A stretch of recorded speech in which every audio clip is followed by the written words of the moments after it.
Welcome to Take 5, your 5-minute inspirational message from Solid Rock Drogheda. On this day, 3rd of September in 1967, a great change took place in the nation of Sweden. It was called Dagen Hua. Now, if you look at it written down, it looks like Dagen H Day. But I'm reliably informed that it is pronounced Dagen Hua. Now, if I'm wrong on that, I do have Swedish friends, and I would ask one of my Swedish friends to contact me, drop me a message and say, Nick, your Swedish pronunciation is awful. And if you tell me that, I will go on Duolingo and try to rectify that. Start learning some Swedish. But anyway, Dagen Hua. And I understand that, and this is going to be pronounced wrong. I understand that the H stands for Höger Trafikomläggningen, or the right-hand traffic conversion.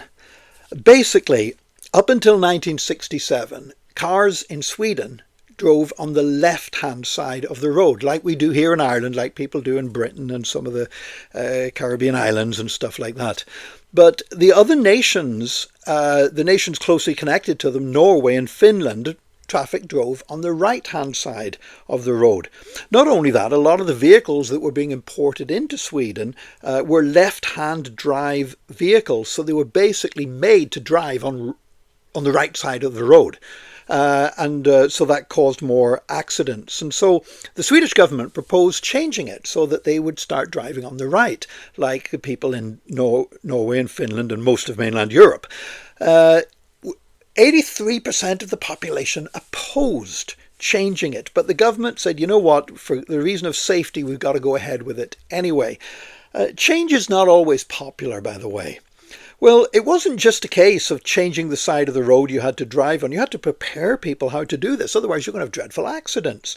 So they had stickers everybody could stick on their dashboards of their cars. They had special gloves that were given out to people that would have one colour in one hand and one on the other. And you would have swapped them over after the change, so you'd remember which side of the road to drive on, the one with the red glove or whatever, or the one with the black glove.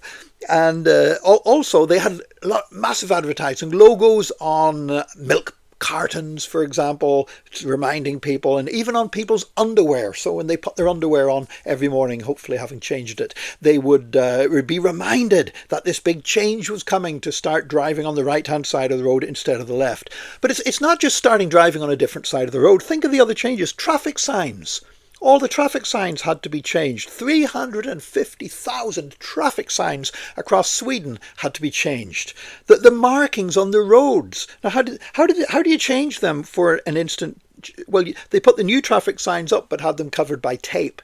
And the tape was all ripped off at the moment when the change took place. The road markings, they painted new road markings on the road and covered them up with black tape so that they could be taken up when the change took place.